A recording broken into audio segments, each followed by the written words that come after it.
Guys, naalala niyo ba yung sinabi ni Jampakno na the Duterte's three siblings are incapable to govern our government.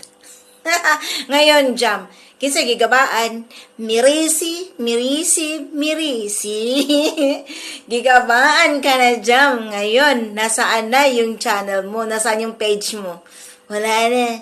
Incapable na. O, na-take down na yung page mo. O, gabaan. That is Gaba Israel. Yun. So, ngayon, ikaw na yung incapable to earn money. Wala ka ng pera. Itatakul ka na ngayon ni Romualdez kasi nga, useless ka na, girl. Kasi nga, ang hinahanap ni Martin Romualdez, di ba, yung malaking page, malaki yung engagement. O, paano yan? Jampakno? Sinong incapable ngayon? Ang Duterte, siblings, or ikaw?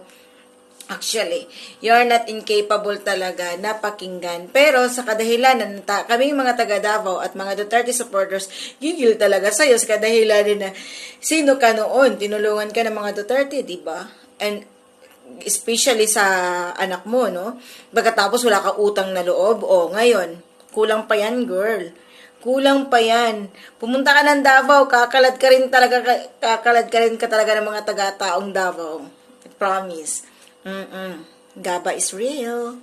Gigabaan na ka. Next na yan, marami pa. Si Auntie Claire, tsaka si Lovely. Sige.